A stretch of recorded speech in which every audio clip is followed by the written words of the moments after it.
Hello, कैसे हैं आप सब। आई होप आप सब अच्छे होंगे। आज हम करेंगे क्लास 10th का चैप्टर रियल नंबर, एक्सरसाइज है 1.3। देखिए फर्स्ट क्वेश्चन है prove that the root 5 is irrational. Irrational बताना है कि हमने ये इरेशनल नंबर है। देखिए पहले हमने इसको बताना है, शो कर। हमें पता है कि रूट 5 क्या है, हमारे पास इरेशनल नंबर है, बट फिर भी हमने शो करना है कि ये इरेशनल नंबर है। कैसे शो करेंगे? पहले हम गलत मानेंगे, इसको मानेंगे हम कि ये रैशनल नंबर है। रैशनल नंबर मानेंगे, उसके बाद जब हम इसको मान लेंगे कि ये रैशनल नंबर है, इरेशनल नंबर, तो सबसे पहले हम इसको मानेंगे कि रूट 5 आपके पास क्या है, रैशनल नंबर। क्या है आपके पास? Rational number. हमने उल्टा मान लिया, हमें शो क्या करना है, इरेशनल, बट हमने इसको क्या मान लिया, रैशनल नंबर। तो अब यहाँ पर देखिए वी कैन फाइंड 2 इंटीजर। यहाँ से देखिए रैशनल नंबर क्या होते हैं, इसके लिए 2 इंटीजर चाहिए होते हैं हमें। ठीक है, एक्चुअली रैशनल नंबर है क्या, फ्रैक्शन जो होते हैं उसको रैशनल नंबर कहते हैं। और वो कौन सी फॉर्म में होते हैं? ए बाय बी फॉर्म में होते हैं, यानी कि यहाँ पर ऐसे न्यूमिनेटर एंड बाय डिनोमिनेटर की फॉर्म में होते हैं। तो इसके लिए हमें 2 इंटीजर चाहिए। हमने मान लिया कि ए और बी 2 इंटीजर है, बट जो यहाँ पर नीचे होगा ना, जो डिनोमिनेटर में होगा, वो क्या होना चाहिए आपके पास, नॉट इक्वल टू 0, यानी कि 0 के इक्वल नहीं होना चाहिए। अगर यही 0 हो गया, अगर ये 0 हो गया तो फ्रैक्शन कहाँ से बनेगा, ये तो इन्फिनिटी बन जाएगा। समझ रहे हो बात को? तो मैंने क्या किया, इस रूट 5 को मैंने ए और बाय बी के इक्वल रख लिया। ठीक है, ए बाय बी के इक्वल रख लिया। तो यहाँ से मेरे पास क्या हो जाएगा, let A and B have the 2 common factor. देखिए बात को समझिए कि जब आपके पास कोई रैशनल नंबर होता है, ठीक है, यानी कि आपके पास अगर यहाँ पर 2 और 4 है, इन दोनों में कॉमन फैक्टर क्या आ रहा है ना, कॉमन फैक्टर अगर मैं यहाँ पर लिखूँ 2 मल्टीप्लाई बाय 2, तो यहाँ पर कॉमन फैक्टर क्या आ रहा है, 2 आ रहा है ना, समझ रहे हो, 2 आ रहा है। तो यहाँ पर हमारे पास क्या आ रहा है, इरेशनल नंबर। हमने रैशनल नंबर क्या लिया है, इसको रैशनल नंबर लिया है ना, ए बाय बी के इक्वल। अब देखिए अगर हमने मान लिया कि लेट ए और बी के अंदर कोई कॉमन फैक्टर आ रहा है, जैसे मैंने अभी बताया 2 और 4। अगर आपके पास यहाँ पर 5/7 है, 5/7, अब इन दोनों के बीच में कोई कॉमन फैक्टर नहीं आ रहा, तो उसको हम क्या कहते हैं, प्राइम। ठीक है, प्राइम लेट। तो हमने मान लिया कि ए और बी के बीच में कोई कॉमन फैक्टर है, ठीक है, जो कि किसके इक्वल है, 1। देखिए अगर यहाँ पर कॉमन फैक्टर कोई आ तो नहीं रहा ना, बट यहाँ पर कॉमन फैक्टर 1 तो है ना, multiply by 1 multiply by 1 common तो बन रहा है ना। तो यहाँ पर 1 को छोड़कर कोई भी कॉमन फैक्टर नहीं है, हमने लेट कर लिया। Then we can divide them by the common factor, और उसी कॉमन फैक्टर से हमने इसको डिवाइड कर दिया। और assume that A and B are the coprime, और हमने अज्यूम कर लिया कि ये क्या है, को प्राइम है। को प्राइम मैंने क्या बताया कि दोनों के अंदर जो कोई कॉमन फैक्टर नहीं आता, 1 के अलावा, 1 के अलावा कोई भी कॉमन फैक्टर नहीं आएगा, उसे हम क्या बोलेंगे, को प्राइम। ठीक है, अगर हमारे पास इन दोनों में कोई कॉमन फैक्टर आ जाएगा तो हम इसको बोलेंगे रैशनल नंबर। अगर कोई फैक्टर नहीं आया,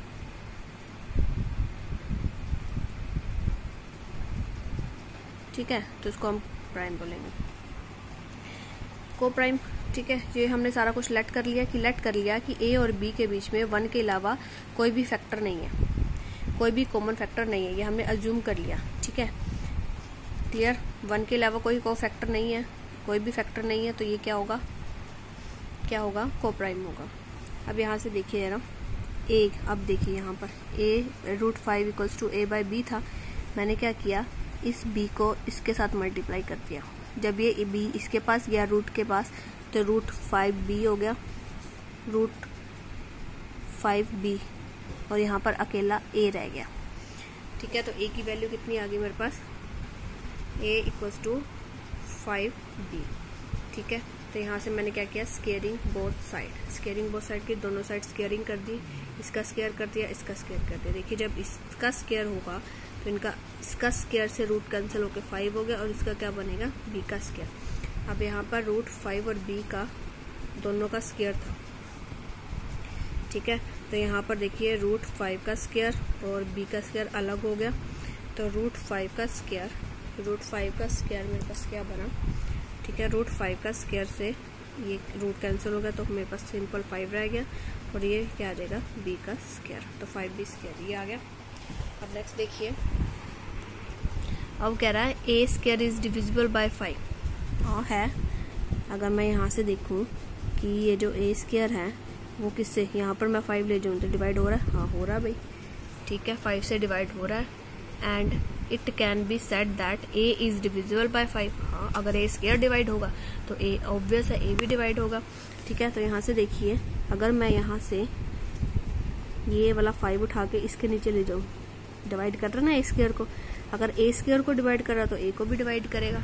वही लिखा है यहाँ पर कि a square is divisible by 5 and it can be said that a is divisible by 5। अगर a स्क्वायर 5 को डिवाइड कर रहा है तो a भी किसको डिवाइड करेगा, 5 को। अब मैंने a जो डिवाइड कर रहा था उसको मैंने वैल्यू मान ली 5 के, मान लेट कर लिया, ठीक है। इसको डिवाइड कर रहा था 5 को, a किसको डिवाइड कर रहा है, 5 को डिवाइड कर रहा है, तो मैंने a की वैल्यू को क्या ले लिया, 5 और k कोई इंटीजर के इक्वल ले लिया। अब देखिए यहाँ पर मेरे पास क्या था, यहाँ पर था मेरे पास a का स्क्वायर, इस वैल्यू को मैं स्टार मान लेती हूँ, लीजिए इस वैल्यू को मैंने क्या मान लिया, स्टार मान लिया, ठीक है। अब मैंने ये जो वैल्यू थी ये वाली, ये put in star, put in star, और स्टार की वैल्यू क्या थी मेरे पास, a का square equals to 5b square, ठीक है। तो यहाँ से a की वैल्यू क्या आ जाएगी, 5k का square equals to 5b square, clear.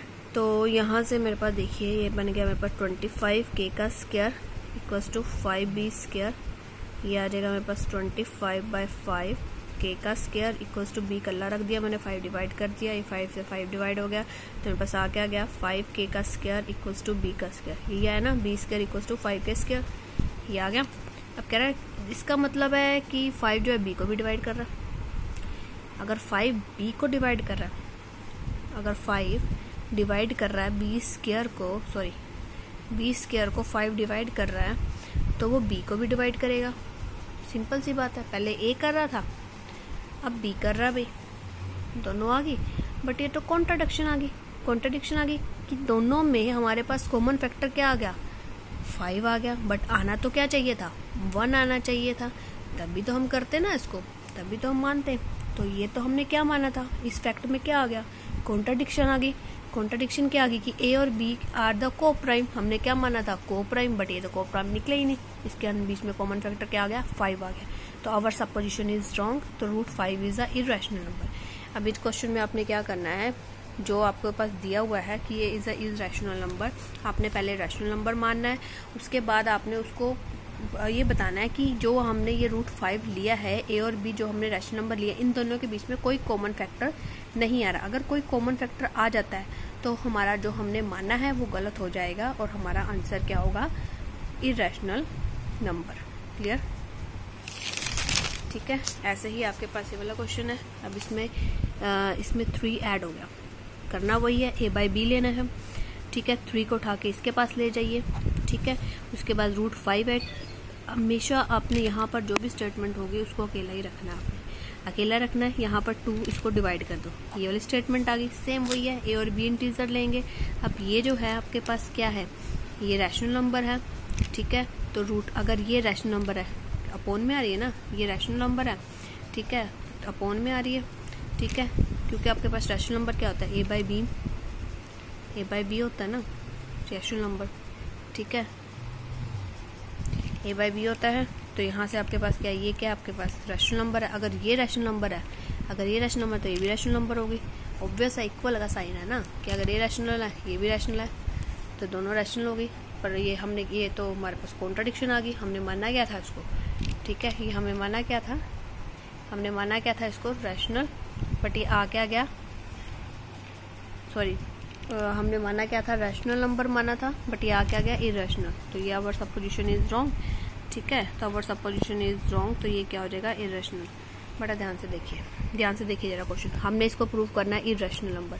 Irrational वही चीज़ है, पहले इसको मान लो रैशनल नंबर, तो वही 2 इंटीजर लेने पड़ेंगे रैशनल नंबर के लिए। इसको a और b के इक्वल कर दिया, हमने क्या करना है, ये वाली साइड पर, जो ये वाली साइड है ना अपनी लेफ्ट साइड पर, रूट जो रकम है रूट वाली वो अकेली रखनी है, बाकी जो बचा कुचा वो इस साइड ले जाइए।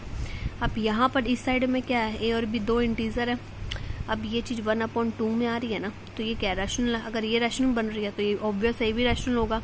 तो हमने क्या माना था, उसको रैशनल माना था, बट ये आ गया इरेशनल आ गया। ठीक है, तो अवर सब्स्टिट्यूशन इज रॉन्ग हो गया क्वेश्चन। ठीक है, अगर क्लियर हो गया। ठीक है, नेक्स्ट है, देखिए prove that the following are irrational. अब क्या है 1/√2। तो हमने क्या करना है, इसको फॉलोइंग आर इरेशनल, हमने बताना है कि ये इरेशनल है या नहीं। हमें पता है इरेशनल है, क्योंकि रैशनल नहीं है, 2 का कोई भी रूट नहीं होता, 2 का कोई रूट नहीं होता। √25 का आपके पास है, √25 आपके पास क्या है, ये आपके पास रैशनल है। ठीक है, ये क्या आपके पास √25 रैशनल है, क्योंकि इसका रूट क्या बनेगा, रूट के 5 है, और 5 क्या होता है रैशनल नंबर।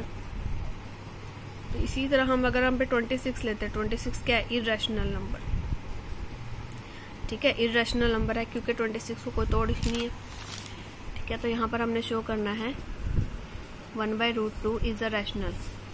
वही चीज प्रूफ क्या करना है, फॉलोइंग आर इरेशनल।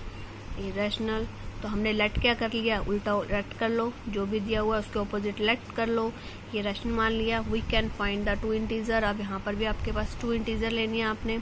ठीक है, तो हमने क्या कर दिया, 1/√2 को ए और बी के इक्वल कर दिया। अभी आपको बताया था √5 हमेशा यहाँ पर रूट जो होता है न्यूमिनेटर में रखते हैं, डिनोमिनेटर में नहीं रखते हैं, ये गलत होता है। तो इसको ऊपर ले जाएंगे, इसको रिवर्स कर देंगे, सॉरी उसको मतलब कि रिवर्स कर दिया हमने इसको। ठीक है, इंटरचेंज कर दिया, √2 पर आ गया। जब इंटरचेंज करेंगे ये भी इंटरचेंज हो जाएगा, ए बी ऊपर चला जाएगा, ए नीचे आ जाएगा। तो अगर ये चीज रैशनल है, ऑब्वियस है रैशनल क्या होता है, अपॉन में होता है, a/b की फॉर्म में होता है। अगर ये आपके पास रैशनल है, इंटीजर है, तो रूट भी आपके पास क्या होगा, रैशनल होगा। तो कॉन्ट्राडिक्ट आ गया आपके पास। ठीक है, तो ये आपके पास क्या आ गए, ये रैशनल नंबर आ गए। ठीक है, कॉन्ट्राडिक्शन आ गई ना। ठीक है, ये तो रैशनल निकला। ठीक है, ये रैशनल निकला, तो √2 भी आपके पास क्या है, रैशनल। तो ये क्या है, which is contradiction to the fact. तो ये आपके पास क्या हो जाएगा, √2 इज इरेशनल नंबर। ठीक है, ये एक्सरसाइज आपकी खत्म हो गई। इंपॉर्टेंट क्वेश्चन है आपके। ठीक है, पेपर में एक आधा क्वेश्चन जरूर आता है। अगर समझ आया है तो कमेंट कीजिए, नहीं समझ आया तब भी कमेंट कीजिए। क्लियर है। ठीक है, सभी क्वेश्चन आपने इसी तरह से करने हैं, किसी तरह की कोई प्रॉब्लम नहीं है क्वेश्चंस में। सारे क्वेश्चंस आपने ऐसे ही करने हैं कि पहले जो दिया हुआ इरेशनल दिया हुआ है उसको रैशनल मानना है, बाद में कॉन्ट्राडिक्ट आ जाएगी, वो क्या हो जाएगा, इरेशनल। Thank you.